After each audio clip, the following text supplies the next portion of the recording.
What's going on, everybody? This is masterguil, and welcome back to more Adastra. In the last episode, things took a turn a bit for the worse in terms of the bond between Marco and Amicus. Oh man, a lot has happened. So let's go ahead and try to decompose and recap on what's happened. So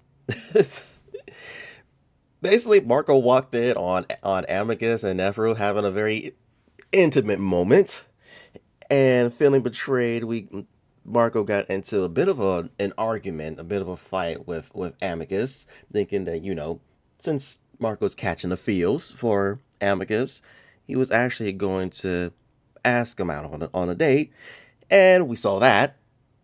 Got into a very heated argument, and things didn't turn out very well. And so they managed to reconcile and found out that it's supposed to be some sort of a deal between Amicus and Neferu. That if Amicus so happens to lose to Cassius during the second trial, which is happening right now, and he lose the emperorship, he's going to transfer Marco to Neferu as being his pet to protect them from Cassius. Because remember, when Amicus punched Cassius in the face, he threatened to execute Marco when he becomes emperor. So he's still trying to protect it, but it's still messed up in a way. Everything about this is messed up. As I keep saying, but all in all, it's still a very interesting read. What's not a little drama, right? So let's go ahead and continue where we left off, and that's going into the throne room. And this is supposed to be where the second trial is taking place, which I do believe is supposed to be some sort of like how they do with presidency and all that. They usually have a debate. This is like an emperor debate going on, going back and forth, and whoever gets the most wins the favorite, the most dramatic, or whatever, wins the second trial. And granted, if the first trial didn't get messed up, this would have been in Cassius's favor, and Amicus would have won the first trial. Cassius would have won this trial, and according to Amicus, he would have won the third trial by default because the third trial consists of fighting, which he knows he's going to excel at. So, since Cassius won the first trial, pressure is much higher up here than the second trial. So Amicus has to win this, so he can be a shoe-in for the third one. So let me not delay any longer. I followed Neferu to the throne room. It came to a space just as empty as it was during the first trial. Like the first trial, though, a few of the palace regulars are sitting on the benches, Virginia on the left side of the room while Alex sits on the right. The cat is sat alone, looking tiny compared to the rest of the room, his tail curled neatly under his paws in his lap. He smiles when he sees me, and I make as if to go and sit next to him, but that's when a jackal grabs my hand. I pause, and I see Alex's own inquisitive look before I turn to Neferu. What? Why don't you give Virginia some company? The jackal smiles at me gently, one of his ears flicking in the direction of the she-wolf. You can. I was gonna go sit with Alex. Neferu's expression doesn't change, but he doesn't let go either. His voice takes on a gentle but ominous tone, making me feel a little uncomfortable. Depending on how this trial goes, we may have some business to take care of before it officially ends. It will be best if you are close to me. It's then that I realize what he's getting at. Although I don't know what the process of becoming Neferu's pet is, I imagine it involves some sort of official business, like signing something. So I give Alex a little frown and shrug, gesturing at the jackal. The cat continues to look confused as I turn away and follow Neferu to the benches on the other side of the room. Neferu? Virginia sits daintily on the bench, one leg elegantly crossed over the other as she holds up a paw, which the jackal kisses. Good day to you, Virginia. Even though I try to stay behind Neferu, Virginia peers around the jackal's muscular side to stare straight at me. I see that you brought a guest. She holds out her paw again, and it takes me a moment to realize that I should kiss it. I did start that trend after all. Yes, look what you did. Indeed, Amicus requests that I keep him company during the trial. As I come up to the paw kissing, I see Virginia frowning. My brother shouldn't be burdening you with such a silly chore like that. The pet is capable of staying in his room, I imagine. It was a mutual agreement. Besides, he is rather good company once you get to know him. Oh, really? It seems our little Simeon is full of surprises. The Shiva looks pointedly at me, and I don't have much time to wonder what she's talking about before Neferu is sitting down next to her, pulling me to his side to sit next to him. That would be an accurate observation. There is a momentary pause before I see Virginia lean forward a bit out of the corner of my eye. When she speaks again, her voice is lowered. So the rumors are true? There's another pause, this time from Neferu. I don't believe I'm in a position to speculate on that. It is not my place to involve myself in woven politics. Virginia laughs softly, one that sounds completely fake. I'm not a fool, Neferu. I may enjoy your suave tactics, but I'd rather you not use them against me. I would not dream of such a thing, Virginia. Surely. Virginia shifts again, and now I know for sure that she's looking directly at me.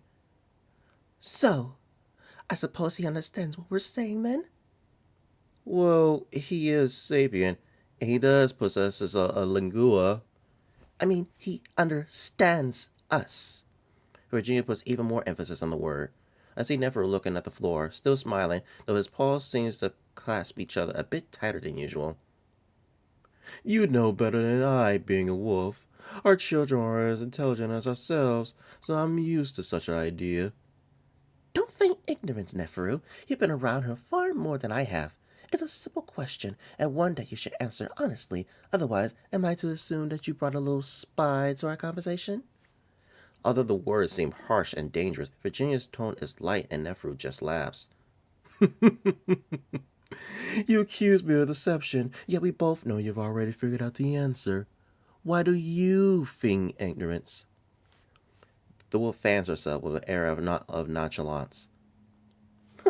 It's the best weapon in this discourse. It is easy to feign stupidity, at least for me. It is expected on my part. Why would you say something like that? I have a vagina, Neferu. How blunt? It's just how blunt. I was not expecting that, but okay. It takes me a moment to absorb what Virginia just said, but Nefer is already chuckling with what's probably the first genuine laugh of the conversation. I see Alex look over at us again, and this time it looks like his eyes are narrowed a bit.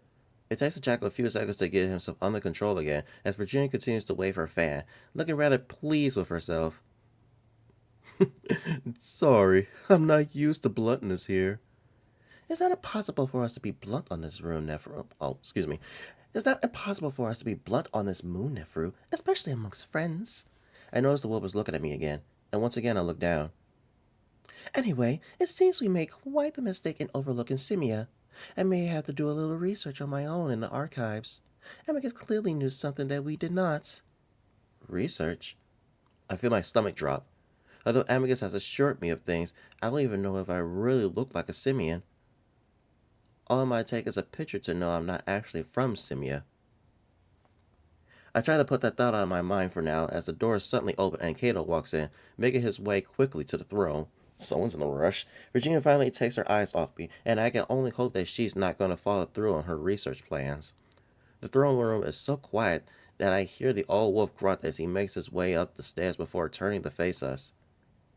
After a few seconds he sits down, his heavy muscular body slouched a bit in the seat, gazing out at us through his visor. A few more moments pass in silence, and just as I'm wondering if the trial is going to begin, I hear a soft, mechanical whirring sound as the panel in the ceiling opens up. A dozen cameras drift down lazily, fanning out in the air to position themselves in various locations throughout the room.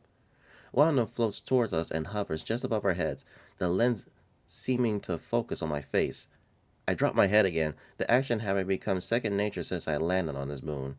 Neferu nudges me, though. Come now, Amicus brought you here to be seen. His tone is light as always, but I sense he's not saying that just to tease me.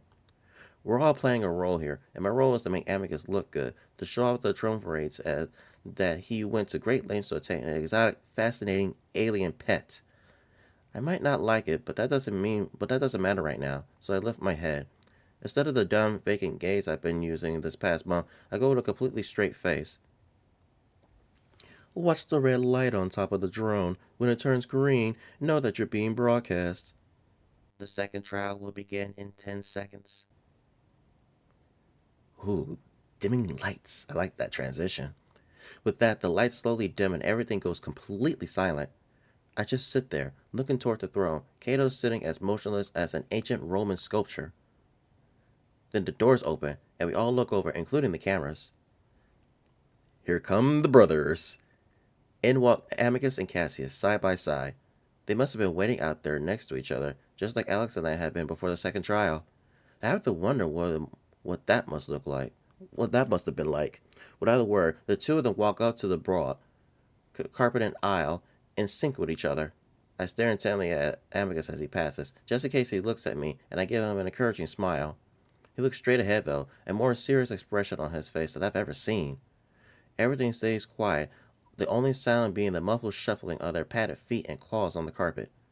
Once they reach the foot of the stairs, they come to a stop before they both bow deeply to Cato. This lasts a few seconds before Cato finally shifts again, breaking the illusion that he was made out of stone. Very good. You may proceed. With that, the two brothers straighten back up before walking up the steps, splitting off to stand to either side of the acting emperor. They turn around to face us, both standing at attention, arms straight down at their sides.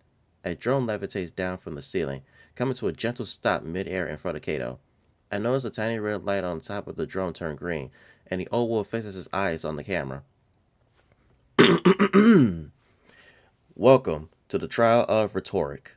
Rhetoric has long been a staple of woven civilization and one of our greatest assets. While known for our strength and tenacity, so too are we known for our use of words in negotiation. Nephew snorts next to me, loud enough that I wonder if Cato was able to hear it. I hope not. This is why it is not only important that we honor the art and history of debate today, but also prove our ability to use it as well. To use it well. I can't read. Being a competent rhetorician is essential for being a competent emperor. Remember the rules. You will have the floor for 20 minutes. Do not reference your challenger. Now, Amicus. I see the slightest of twitches in Amicus' frame as he continues to stare ahead. Yes, Emperor. Please, honor Adastra and proceed to the floor. Offer your policies through the art of speech. There's a slight pause, then Amicus makes his way down the stairs. If he's nervous, which I know he is, he's not showing it at all. His movement is calm and reserved. He walks several paces forward, away from the stairs to stand in the middle of the aisle, just slightly ahead of me. He's so close, and I wish I could just say something, get up and give him a hug and tell him that he's going to do great. But I know that the time has passed, and the moment that everything has been building up to has just arrived. It's a strange feeling, watching something that's going to have such a huge impact on your life, but not being able to participate at all. I can only hope that Amicus is ready. He begins to speak, and when he does, it's not like his usual voice. Instead, it's deeper, broader, sonorous, I guess. Actually, it's closer to human singing. 20 millennia ago, we were chosen by the Romanists. Out of 1,000 species, they chose us. And was that not for a reason? He's moving his arms and paws a lot too, in broad sweeping motions. It's not unlike the dance, though he mostly stays in the same spot. 15 millennia ago, we rejected them. We became the first abandoned sibling, and our empire entered a decline of the likes that we had never seen before, closing off relations with siblings, losing children, losing resources. A drone floats around his body, and I could tell that he's playing up the performance to it, dramatically gesturing with overly exaggerated expressions. I realize that it's like I'm watching those dramas I've seen on Adastrian television. We fell long and hard, as if our very moon was sucked into the pit. 5,000 years of misery and desolation. 5,000 years until Drusius saved us all.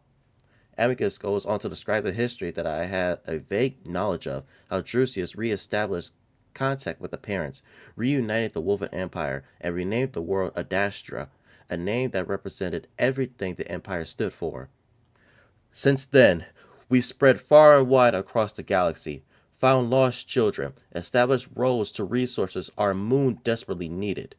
But what we found will be most valuable? Rekindling diplomatic relations with the other siblings. With them, we shared knowledge and wealth, establishing ourselves as true siblings once again. Until the war. While our reasons were sound for initiating the conflict, the sudden and unexpected attack frightened the other siblings, leaving them to abandon us once more. We defended our rights and our dignity from the Chemians. Oh, top. Nephew mutters that under his breath, thankfully. But at a great cost. Our empire has suffered for our victory. But there is a way to reverse this. I don't know if the wolf is doing a great job since I have no point of reference. But as far as I can tell, he seems to be doing great. No stuttering, no stumbling, his acting pretty good, especially if I'm comparing him to the dramatic actors I've seen on the screens. His movements are powerful, but elegant, just like his voice, and I find myself beaming with a sense of pride that I've never had for someone else before. He goes on to describe the politics he had already told me about, reestablish relations with the siblings, fully uplift the children, reshape the role of the empire. And the first step? Amicus suddenly turns to face us, though his gaze is on Neferu.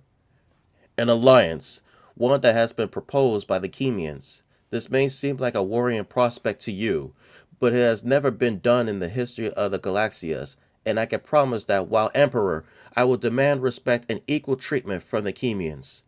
Their arrogance will be tamed, and wolven dignity will be restored. The light on the camera drone in front of us is green, broadcasting our image to the entirety of Adastra. I'm at least glad that Neferu is able to control his eye rolling right now. Within the course of my rule, I will place Adastra on the same pedestal as all the other siblings, if not higher. No longer will we be the half-sibling of the Galaxias. No, we will once again stretch beyond our system, beyond our quadrant, and yes, eventually, beyond the galaxy. Amicus points to the ceiling. As Drusius proclaimed 10 millennia ago, to the stars. So I say now, to the stars and beyond. Amicus pauses dramatically in that pose, then bows before turning and walking back to the throne. Did he just say to infinity and beyond? Really? That's very cheesy, but I guess it gets the point across. Thank you, Amicus. Cassius. I let out a breath, watching as Amicus makes his way up the steps, passing Cassius as his brother makes his way to the same spot on the floor. So that's it. Amicus' part is done. Now it's Cassius' turn, and I watch as he walks to the same spot, an angry scowl on his face. Oh, goodness. This is his face. He has a very punchable face. I'm sorry, he does. I know I've spoken to one of my friends about Cassius and they like Cassius for some reason. Like the very dominant posture. I'm just like, okay. I guess, but still, it's angrier than usual, almost furious, and I wonder if he's upset about how well Amicus had done. But then he starts speaking, and I realize it's part of his show. Oh wait, how did I keep forgetting how I made him speak. Oh, okay. Okay, I think I got it. For 300 years, our empire has been in shambles. I jump, and I even feel Neferu tense up next to me as the White Wolf practically screams. Not because of the war, not because we chose different paths. No, this is because of Drusius and his flawed vision of the Galaxias as a whole. My brother was right about one thing. Adastra is the lowest of the low amongst the siblings, the laughingstock of the entire galaxy. No reference. Oh, that's Cato. No references to Amicus, Cassius. Cato barks from across the throne room, but the other wolf ignores him, swiping his paw through the air, his movements aggressive and violent. Enough of being the butt of the jokes. Enough of being spat upon, of being considered at the level of mere children. It is time for Adastra to once again be respected, revered, and feared, just like before Drusius. Cassius' speech goes on like that, describing Adastra in terms that makes it sound like the worst place to be in the galaxy. I don't know if this is good or bad. He's definitely being way more intense than Amicus was, and if that's the goal, then I'm worried. I glance over at Nefer and Virginia, and the troubled looks on their faces tell me that I should be even more worried. I look up toward the throne, but Amicus is as still and straight-faced as ever. I feel myself start to sweat, wondering if this is the beginning of the end. My brother stated that the war was responsible for our sudden decline, a decline not so sudden when it's been happening for thousands of years. No, that war was the best thing that could have ever happened to this empire. It showed that we were unafraid, unintimidated by the most powerful force in the galaxy.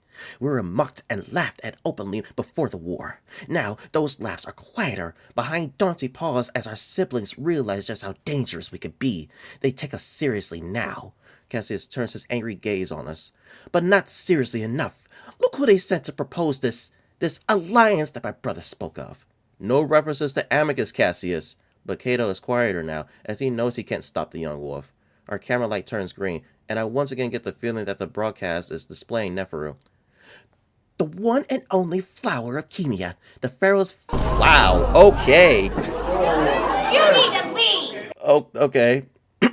I'm not saying that. Ugh. Let me try that again. I don't like that word. This word has come a long way. Oof. The one and only flower of Chemia. The Pharaoh's flower son with its oils and perfume sticking at the halls of our palace. I glance up at Neferu, but his expression has hardly changed, though I see a hint of a smirk on his lips. Meanwhile, Virginia is hiding a look of shock or horror or both behind her fan. This alliance is highly suspect, and I must wonder what is really going on during these negotiations. Actually, let me give you an idea. Cassius makes some sort of signal with his paw, then pauses. Everything is silent for a moment, and looking at the cameras, none of them are green. I look around at the others and can tell that they're confused as well. What are you broadcasting, Cassius?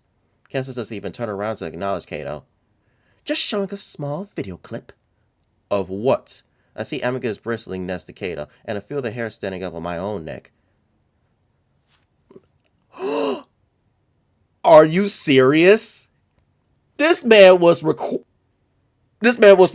them. So that's... Oh, no!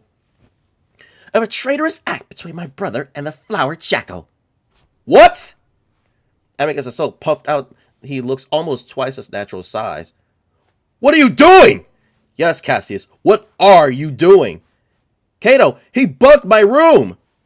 Amicus starts to move, but Cato reaches out from his throne to hold him back. Stay there, brother. It's almost over. And don't worry, it's censored. Cassius sneers back at Amicus before the red light on his drone suddenly turns green again.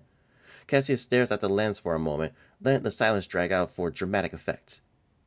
Shocking, is it not? I already described the flower of Chemia. Do we also want the flower of Adastra to be our empire? To be our emperor? Time, Cassius.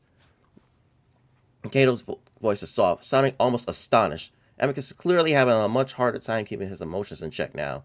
Even from this distance, I could see him working his jaw. But Cassius doesn't seem to be finished. And let me leave you with this. Time, Cassius! Yield the floor!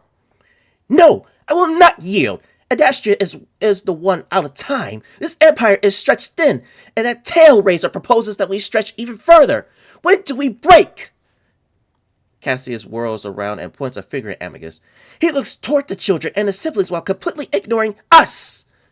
Cassius's bristled fur slowly starts to lay down again, the wolf making a show of trying to get himself under control again. So, let me leave you with this. While campaigning in the outskirts of Adastra City, areas my brother completely neglected, I came across a young child with the same disease that afflicts me. Cassius's voice becomes much more quiet, gentle, lowering his muzzle a bit to stare at the floor. Unlike me, she had no medication to speak of because her poor farming family could not afford it.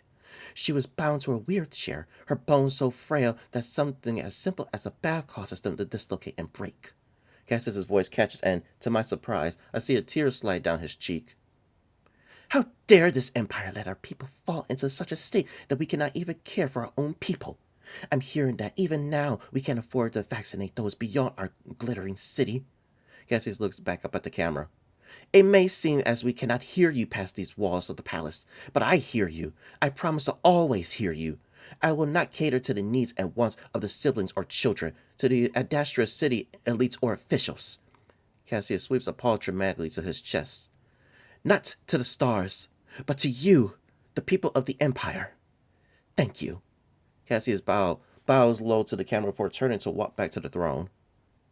There's a long moment of silence as we all just stare at the white wolf. Then Clown's voice crackles over our heads. Triumvirates, make your decisions.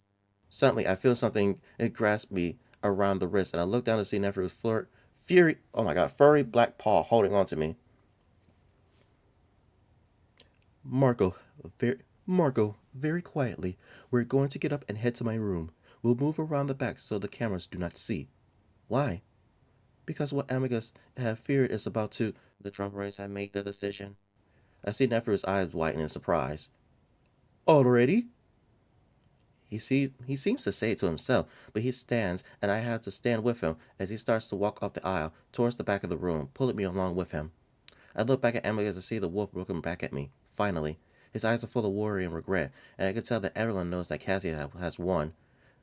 I personally don't think that's the case. That sounds like a very, very bad dictatorship.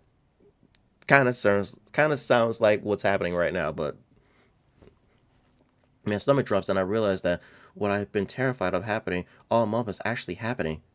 We've lost. I can only stare at Nefer's muscular arm as it pulls me toward the door, towards an unknown and unwanted future. Lupus. After everything we've done, we've lost. Amicus. Neferu pauses. I look up at the ceiling, toward where I'm always imagined the calm to be if he were real, then I look back at the throne. Adrote. Amicus. Amicus looks just as shocked as I am. Cassius, meanwhile, has his jaws set grimly. As always, I can't read Cato. Lux. Amicus. Gibby. Amicus. What the hell is going on? It just seemed like everyone thought Cassius was going to win. And if it was all based on performance, then he should be winning. Tricelli. Amicus. There's a pause. One that has me realizing that we just won? Did we really just win? Adastra. Caleb is staring straight ahead with his visor, and now I can see his paws gripping into the armrest of his throne. The silence goes on so long that Calm asks again. Adastra. Cato lets out the silence continue for several more seconds before finally opening his muzzle. Cassius. I don't know what to think, but Calm immediately responds. The trial has been decided. Amicus is the victor. The silence that follows this time is deafening. Okay, so yeah, I spoke about this with my boy Shadow in the last episode. Yeah, the Kato is on something. He's a bad guy. He is a bad guy, especially since he proved that he's voted for Cassius. Are you kidding me? No one cheers. No one moves. Even Virginia's fan is frozen, as if we're all stuck in a picture. All the while, the cameras continue to hover over our heads, each one of them flashing green for a moment. Finally, Calm is again the one to break the silence. This concludes the second trial. Thank you. With that, the camera lights turn off completely, and the drones hover up toward the compartment in the ceiling. The lights come back on. As they do, Neferu is once again pulling me toward the doors. I want to hold back and watch, but the jackal is insistent, and next thing I know, the doors are quietly sliding open, and we're walking into the equally silent, though much less tense, atmosphere of the marble halls. Where are we going? We just won. As I say that, I feel the excitement finally replace the shock. We won. Neferu, we won. Clearly, but that does not mean you are safe yet. What? Neferu was quiet for a moment. At this point, the jackal, having let go of my hand, allowed me to just follow behind him. What even happened? Who do you think should have won, Marco? I frowned. Does that matter? The Triumvirates decided. Amicus won. True, but not just the Triumvirates were watching. We all know who should have won. I feel myself getting defensive. Cassius was being such a total jackass, and besides, he cheated. He went over he went over his allowed time and references Amicus and his points. Neferu laughs mirthlessly. The rules do not matter. I'm sure you probably realized that by now. Cassius did exactly as he should have, but he lost because of you. What? The triumvirs clearly made the decision long before the trial. We were hoping that they would not go against the will of the people, but Cassius' performance forced them to. You're talking about the rumor of Cassius getting rid of him? That will be the one. I had thought that such a clearly lopsided win on Cassius's part would have deterred at least most of them. Their hunger for power is insatiable, it seems. Again, I feel myself getting defensive, but there's also a sense of worry creeping in. Well, I don't know. I think Amicus did great. Besides, it's their role to keep the Emperor's power in check anyway, isn't it? Yes, but that's not the point of the trials, and the people know that. Adastra will not be happy about this. Well, what does that mean then? We come to a stop in front of Amicus's room, and finally the jackal turns to face me. That I cannot tell you.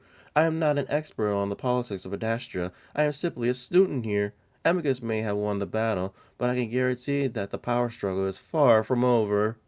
Amicus can explain more to you when he arrives. For now, wait for him in his room. The jackal starts to turn and leave, but seems to notice the confused and probably worried look on my face. He pauses, then sets a paw on my shoulder. Do not fret too much over this. It is par for the course in woven politics. That much I do know. Drama is their identity, and we can only be along for the ride. Neferu smiles at me. Amicus will keep you safe, and if there's a need you have that he cannot fulfill, I am also here. I know Neferu intends to do that to sound salacious, but I also think he means it in a nice way. I put my hand on his paw. Thanks. The jackal nods at me before turning away to walk up the hall, probably towards his own room. Once he's out of sight, I press my hand to the panel and walk into Amicus's room, sitting on a sofa to wait. It's strange. Amicus won, but it doesn't exactly feel that way after what Neferu just told me. Amicus didn't genuinely win. We'd won because of a rumor, basically making the entire trial thing pointless. Still, I can't exactly feel bad about it. Cassius bugged this very room and showed footage of Amicus having sex with Neferu. Good lord. Must we keep going back to that? I closed my eyes, rubbing them with a hand as I realized how much that might have damaged Amicus's reputation. Not only do the people realize this trial was decided from the beginning by corporate triumvirates, but also that their soon-to-be emperor had sex with a male, a Chemian male at that. But again, Cassius losing because of his attention to get rid of one of the few checks on his power seems like karma to me. Weren't they keeping the emperor's power in check by making the decision that they did? Technically, Amicus will become emperor now, though I guess it won't be official till Cassius actually concedes the third trial. I just thought about something. I the third trial. I've overlooked this and wasn't really thinking about it. The third trial, it consists of combat, right? Amicus is so sure that Cassius is going to concede because it involves fighting. I'm going to bet that he doesn't. He's still going to go through with it. He's still going to fight. They're still going to fight. I'm calling it right now. Despite having that frail illness that he and his and their mother had, he still is going to be so determined to fight, and they're going to do it. They're going to do it. And so that's my prediction. Cassius is going to fight in the third trial. He's not going to concede. I turn these thoughts over and over in my head for the next 20 minutes, a bit annoyed by the fact that even though I got exactly what I wanted, several issues had come with it. Suddenly the door slides open, and I forgot my worry for just a moment as I see Amicus standing there. He only gets a few steps into the room before I'm already there, wrapping my arms around his body as I hug him. Whoa! Hey, Marco! Everything alright? The wolf sets a heavy paw on my head, rubbing the pads gently against my scalp. Are you? Of course! Amicus smiles down at me warmly, but having known him this long, I know that's not exactly true. Well, we won. We did. He's quiet for a bit, continuing to rub my head. This isn't really how I imagined it would go. Amicus laughs softly. Neither did I, but we won, and that's the most important part. Amicus hugs me tightly again. Is what Cassius did, what he showed? How bad was that? Amicus grimaces. Bad, but I'll find a way to get through that. Seems my first job as emperor will be rebuilding my image. When do you become emperor? As soon as Cassius gives up? I don't think he's in the mood to do that quite yet, though. We stand there for a while, Amicus continuing to stroke my head as I lean against his chest, listening to the soft beat of his heart. I'm just glad it's over. I feel the same. So what's next? Well, for now, I must go to the city. The Triumvirates requested the imperial family to be seen at once. Oh? Why? Well, everyone assumes the trials to be over. They're likely to discuss things with the family before they leave Adastra for their own cities. I see. They also requested that you go. I leaned back to look up at the wolf. Really? Yes, though I told them not to expect it. I know you wanted to see the city, but it's up to you. Well, it won't be the actual city, just the district where the delegates live. Things are a bit chaotic in the city center at the moment. Chaotic? The citizens are excited after the trial. Ah, I'm. I imagine excited means angry. I could, but doing official stuff seems kind of scary. You wouldn't have to do anything. Just look happy to be there. But it's up to you. Would it help you? Possibly. I will certainly be happy to have you there. Then, sure. The wolf's eyebrows go up in surprise. Oh, really? Well, alright then. Let's go. Wait, now? Yes. Oh, excuse me. Yes, I believe the others are already in the chariot. Are you ready? I think so. Unless I need to bring anything. Not at all. And sorry, I know things are moving fast at the moment. It's to be expected after the trial, but we could talk in private when we get back, alright? Okay. I guess it's already turning to pull me along, but I stop him. When he turns, I do what I wanted to do since right before the trial started, and I kiss him on the lips. Aww.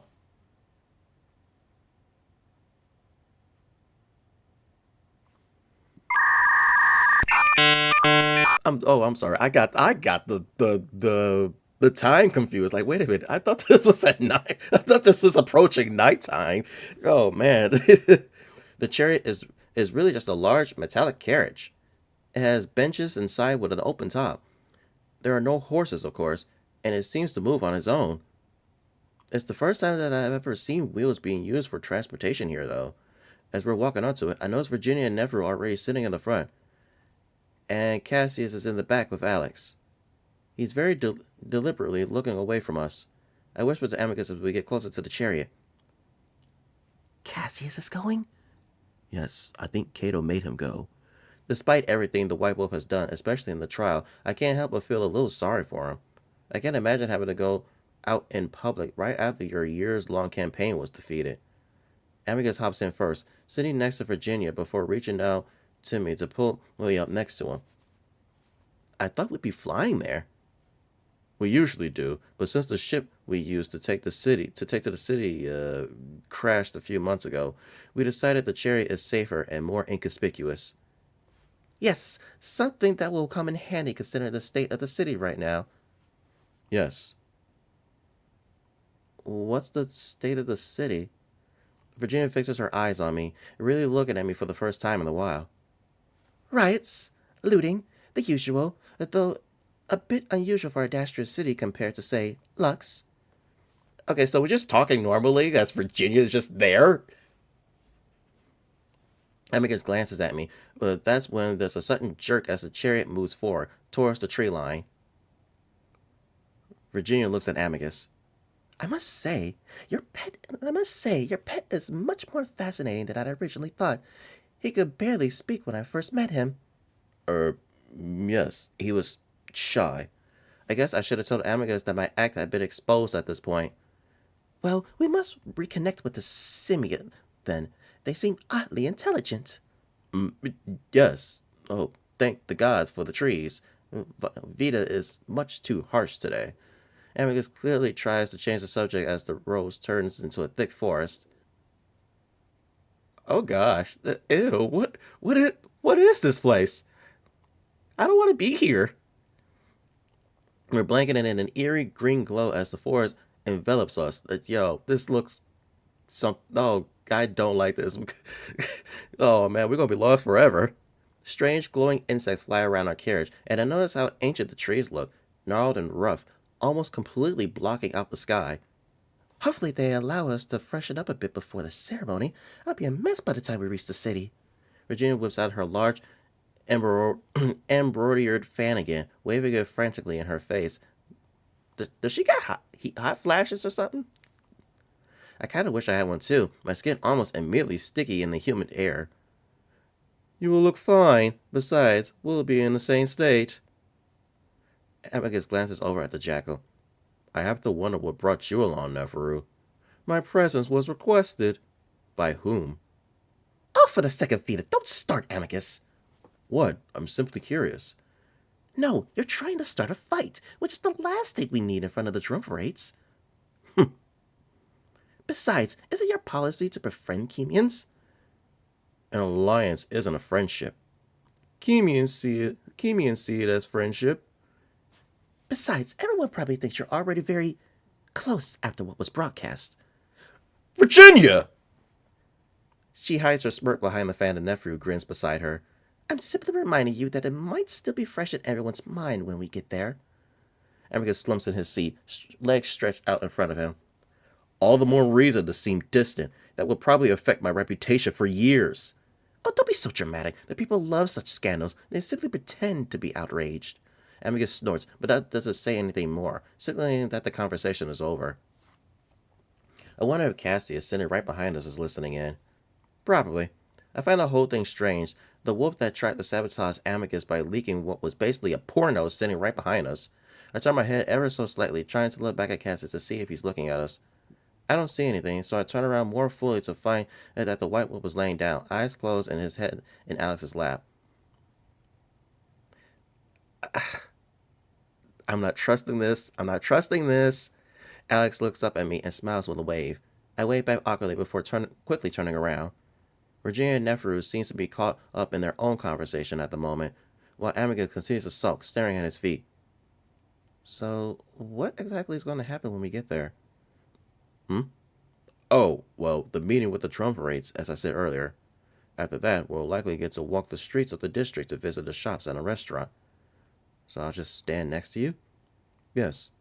All right. For the rest of the ride, I lean against Amicus' side, and after several minutes, I start to nod off. Amicus notices and wraps an arm around me, and I'm able to comfortably lean against his chest and fall asleep.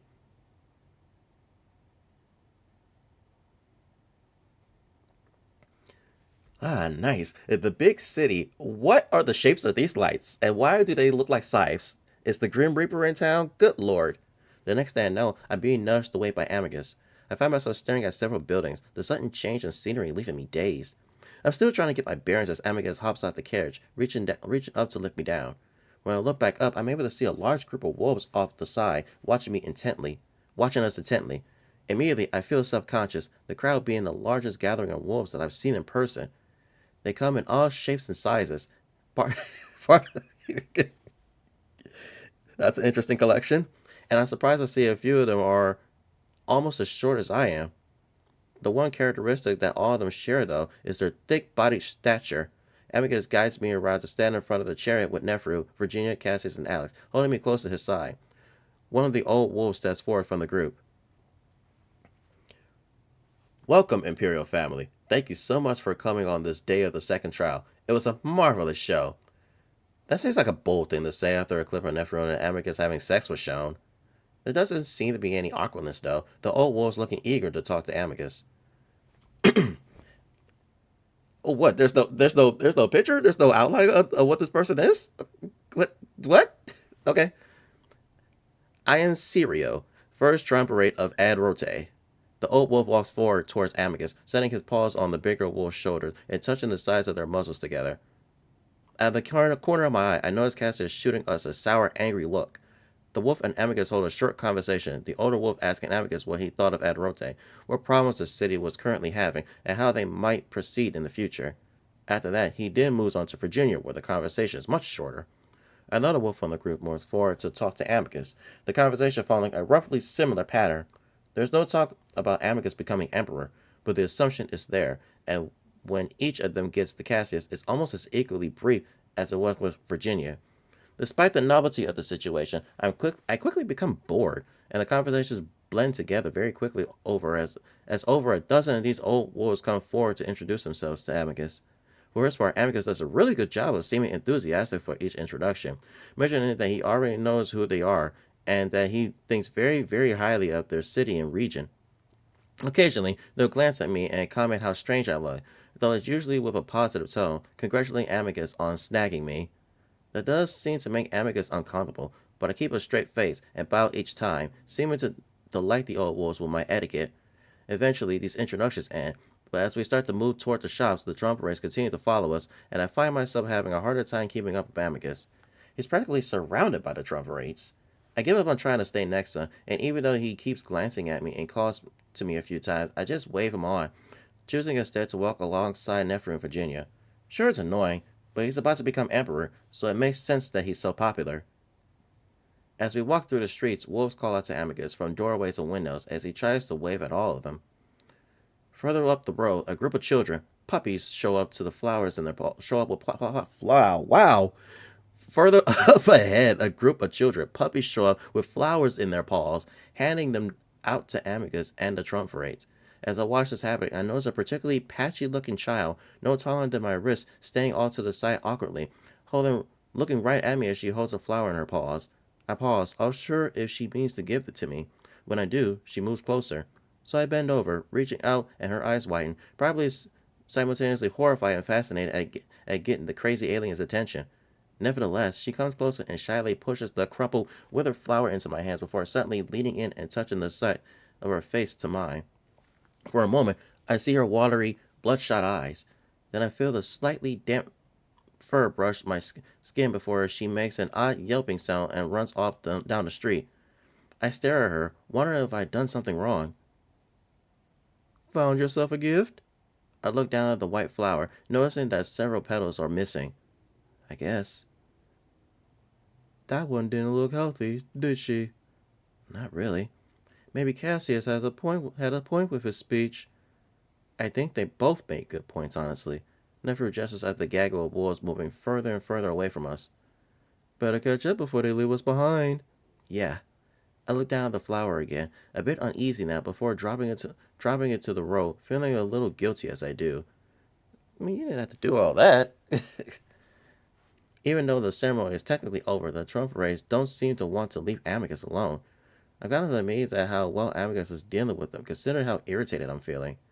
Amicus tries to bring me over to the side a few times, pointing out trinkets and souvenirs as he tries to explain, as if wanting to show me a bit of Adastrian culture. It's nice, and I can tell he wants to involve me, but it's far too busy with trump rays and locals breaking in every 5 seconds to ask or tell Amicus something. I wish I could just tell it to go away, but I know it doesn't work like that. On top of this, my joints are really starting to ache from all the walking, and I wonder if living in the palace for so long has made me soft. Eventually, I just trail the group of wolves, browsing the goods after they do. It's interesting, sure, but everything's so similar to what we have on Earth. Necklaces, earrings, brushes, clothes, nothing all that mind-blowing. Eventually, Amicus very loudly calls out that he'd like to go to the restaurant with his pet, if everyone could please allow him through. I take that as my cue to move to his side, and he immediately puts an arm around me, holding me close. As we walk up the street, the many wolves still following behind us, by the way, Amicus puts his muzzle close to my ear, sending a bit of a chill over my neck. One that's oddly painful. Everything okay, Marco? You seem a little bit uncomfortable. I shrug. Everything around here is new to me, so I guess I do feel a little off. Well, let's settle down in the restaurant. We can cool off and catch our breath there. The wolf gives me a quick. I thought that said sneeze. I'm about to say, bro, did you sneeze on me? That's very rude and disgusting. The wolf gives me a quick squeeze with his arm, and despite my slightly sour mood, I can't help but smile a bit. I mean, it's kind of cool that my friend is so popular, even if it's because he's going to become the next emperor. We walk into a small but cozy restaurant, and I could tell right away that it's rather upscale with its carved pillars and the fancy tapestries along the wall. That does sound great if only we could see it. Then again, everything in this district is kind of upscale, I guess.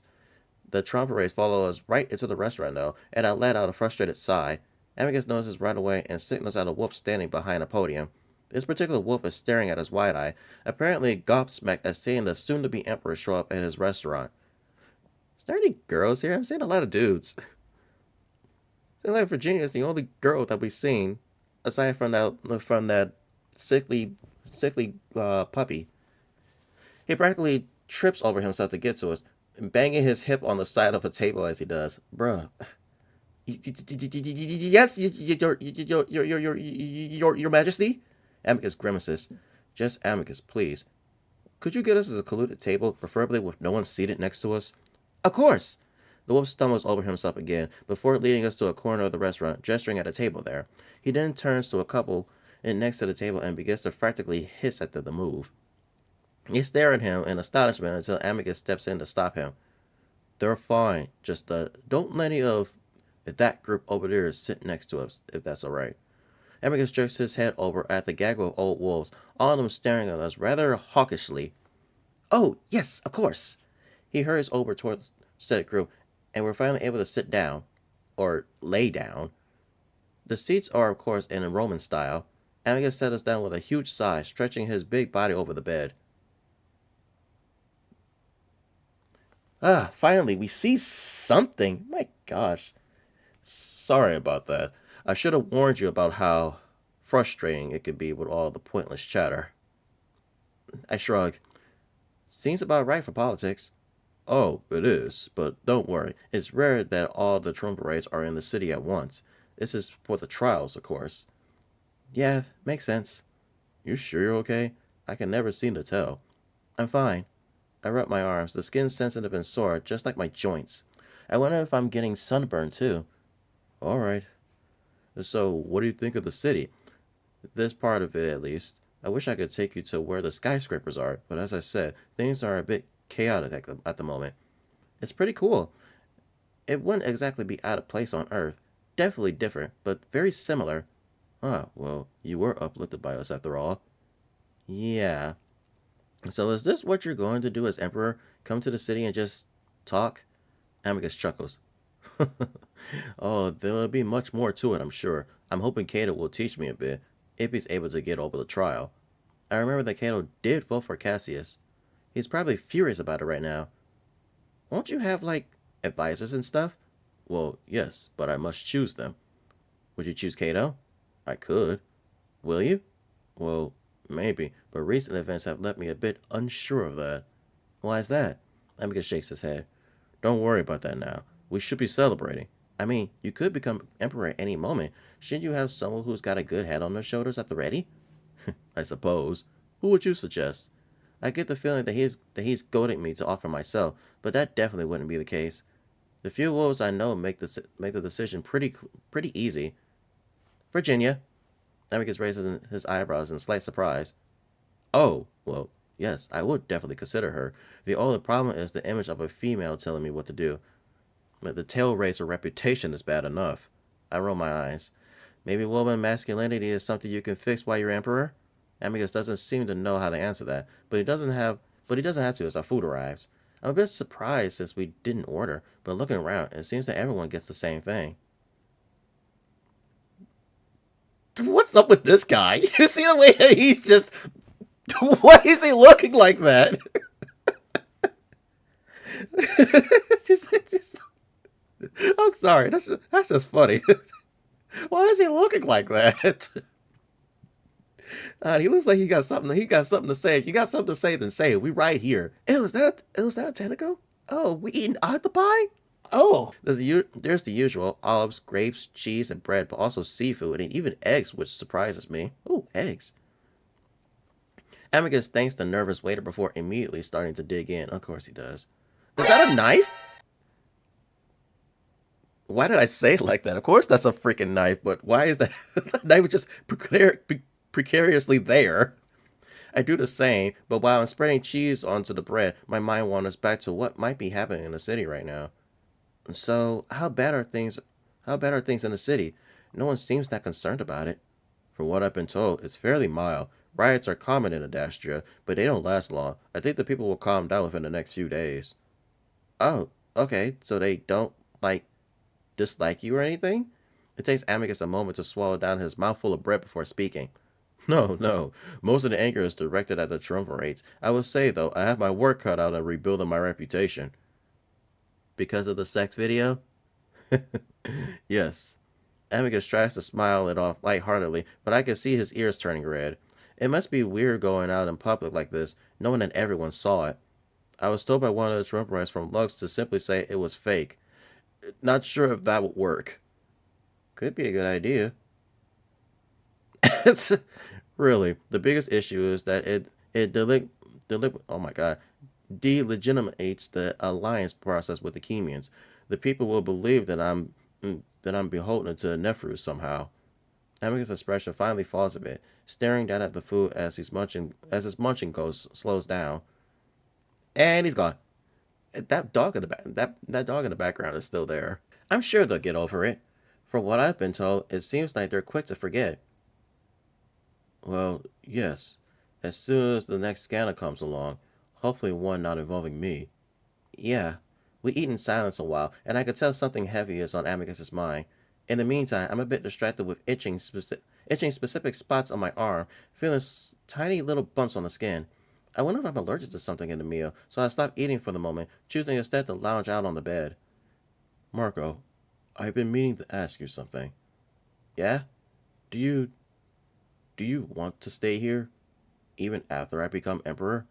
The question catches me by surprise, and I'm left to try to gather my thoughts for a moment as Amicus continues to look down. Um, what do you mean? Amicus sighs and glances at me. I mean, do you want to stay here with me, even if you have the ability to go home? Amicus quickly looks down again. I'm sorry, I know it's not my place to ask, but I thought I might as well ask. I stare at him for a moment, then I look down too. You know I need to go back. At the very least, I need to let my friends and family know that I'm okay. I know that they're looking for me in Italy right now. Probably all of Europe at this point. I need to let them know. Amicus coughs hastily. Of course. But that doesn't mean I don't want to come back. I do. I just know that there are problems. I lower my voice as I remember that we're in a public place and that mentioning illegal first contact will not be a good idea. If we can fix the problems, honestly, I'd love to come back and stay for a long time. I kind of surprised myself with that statement, but it's true. Emmy glances at me in surprise. Really? Yeah. If it wasn't a risk to your empire. Of course. I mean to speak to the parents as soon as I'm able. I'm sure, I'm certain we can figure something out. The look on Emily's face right now, so sad, but a little hopeful, reminds me of something that I've been wanting to do for the past week. And Amicus? Yeah? I glanced around quickly, making sure that the nearby patrons aren't listening. Do you want to date me? The statement, so ridiculous, so silly in this situation, comes out all quiet and weak, but I don't know how else to ask it. That word is so complicated between us now, and how I try to explain it to Amicus. It's something that I don't think I ever said to anyone before, and just like Amicus, I find myself looking down immediately. It's quiet for a moment, and the restaurant suddenly lights up with a golden hue as the sunset hits the windows just right. I hear a long exhalation and realize that the wolf had been holding his breath. I look up then and see Amicus smiling at me. Well, that's pretty. There's a mixture of happiness and relief on his face, maybe even a little amusement. I guess we've been dancing around it for so long, we both knew by now that it's what we wanted, what we've been building up to. I'm exhausted at this point. I'm not saying anything anymore. Of course, Marco. I'd be honored that you'd have me. I even see his eye glistening a bit, and I want to get up right there and then and join him on his bed, but public setting holds me back. I imagine Amicus is feeling the same way, and I wondered if maybe asking here in public wasn't the best place for it. But it was done, and I feel myself grinning despite myself. The wolf grins right back. Like you said, while I'm here, we might as well get to know each other better. And if you do figure something out, I can come back. Amicus nods and turns his head in a way that he's able to wipe an eye on his shoulder, probably hoping I wouldn't notice. He looks so relieved. I realized even after we made up in the mediation room, he was probably still feeling unsure of where we stood romantically. But there are boundaries, and if I'm dating you, you have to tell me everything, and no sleeping around behind my back. Of course, I promise to tell you everything, especially everything that concerns you, and don't ever intend on breaking that promise to you. And sleeping around? Amicus' ears flick as he glances over at our neighbors, who are definitely trying to eavesdrop. He lowers his voice a very good deal. Definitely not. Not that I have anyone to be with, but we can discuss all this when we get back to our room, and Amicus lowers his voice even more. Maybe do a little more as well. Oh, come on. Here? Now? Time of the place, dude. Time of the place. His ears flatten as I roll my eyes, but they come up back with us as I smile. Sure. Immediately his tail starts thumping the bed, and the eager look on his face has me shaking my head. I can't deny that I'm excited too. Actually, I'm feeling kind of nervous now that I just promised him that. How will we even start? We sit together for a while longer. The conversation moves into more casual topics like how the districts of the city are divided up. Though as an hour passes, I start to feel hot and a little dizzy, and when I mention this to Amicus, he's, hmm. Sorry, I just started thinking, did we just get poisoned? Poisoned somehow? He suggests that we head back to the palace. Vita has completely set by the time we're heading out toward the carriage. Of course, several delegates surround us as we start to head off, but Amicus promises he'll only be 10 minutes as I head out into the street alone to stand next to the chariot. It's a bit nicer out here in the open air compared to the stuffy restaurant. I can tell now that I'm definitely getting sick, and all the soreness and exhaustion was just the beginning of a creeping fever that I can feel breaking out across my skin. And I'm sitting on the carriage step, head bowed as I feel myself starting to sweat. It's not anything that I've felt before, but there's an odd, prickly sensation underneath it all, like pins and needles just under my skin, leaving me wanting to itch at various places on my body. I just wish Amicus would hurry up. The others too, since I'm the only one standing out here. I can't even remember where Nefer and Virginia went. Someplace shopping, I think. Simeon! Cassius's word. Cassius's voice is low and quiet to my left as I glance over to see him leaning up casually against the chariot. I make a half-hearted attempt at bowing at him, sort of just flopping my head in his direction. The wolf glares before walking towards me. What game are you playing? Now is probably the worst time for this to happen. Game? I mumble stupidly, looking toward the restaurant to see if I can see Amicus through the crowd gathering in front. Do not act stupid. I know you're capable of understanding. I just shake my head, but immediately regret it as I feel all the food that I just eaten roil up around in my stomach. I'm really sick, way more than I realized, and I can't believe how hard and fast it's hitting me. Do you remember several weeks back in which you served me during midday meal? Virginia and Neferu were there. I just stick in silence now, worried that moving at all is going to make me hurl. Of course you remember. You told the triumvirates about what I intended to do with them, didn't you? Cassius moves closer, but the feelings coursing through my body leaves me not caring all that much about him right now. I need to get to Amicus.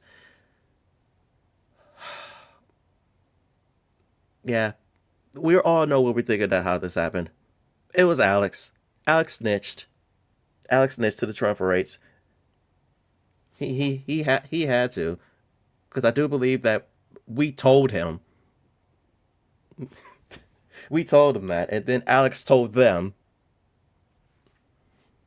I need to get to Amicus. I need to tell him that something's wrong. I hug myself, feeling that prickling sensation erupt to the surface. My skin on my arms and chest and legs burning and itching in the most horrible way. I gasp. What is that? Some sort of simian language? Listen to me. I want to know what you told them and how you knew to tell them. I feel bumps on my arms, bumps that weren't there just minutes ago. I look down, and even though it's hard to see in the darkness, I'm at least able to see that the skin is splotchy and discolored. Shakily, I touch one of the splotches and watch as a tear of clear liquid oozes out. Ugh! Ugh, what is happening? Are we allergic or did we really get poisoned? What the hell? Something grabs the front of my robes and pulls me up. Are you listening, pets? I said I was worried about small movements, but that huge lurch pushes my stomach over the edge and I immediately projectile fireman straight into the middle of Cassius's torso. Oh, gross. Gross. We both stare at the mess on his fur, which is starting to drip down heavily onto his garments. Oh, oh, gods! Oh, gods! The wolf screeches and at the same time I vomit again, right in the same spots. Cassius immediately stumbles back, screeching as he waves his paw uselessly at the mess, then actually starts to retch himself. Oh no, not him too! Oh, it's a domino effect! I'm not able to see if he's actually throwing up too. Instead, I crumple and sit on the ground, feeling the world spin around me. Thankfully, the next thing I hear is Amicus's voice. It sounds like he's coming from far away, even though I can tell that he's crouching right next to me. What did you do to him, Cassius? I did nothing. He. I hear splattering noises. Marco, what happened? What's wrong? I sway and Amicus lets me lean into it despite my vomit-covered robes. I don't... I don't know. Was it the food? Are you... I still got an arm. I feel the wolf catching him delicately, examining it. Gods. He mumbles it under his breath. What? What happened? Cassius? I hear more footsteps, and for some reason I feel myself becoming embarrassed that everyone's seeing me like this. That barbarian! He vomited on me! It sounds like Cassius is about to cry, and for some reason that's pretty funny to me right now. I try to laugh, but my throat is so sore. Virginia, he's sick. We need to get him back to the palace. Get in the carriage. It's too slow. I feel the world tilt. I seem to just levitate off the ground, and then I realize the Amicus has picked me up. The Praetors will have a faster vehicle. We could get one from them. Marco? I hear his voice, but for some reason I can't respond. It's like a dream. There's no time. I'm running back. Amicus!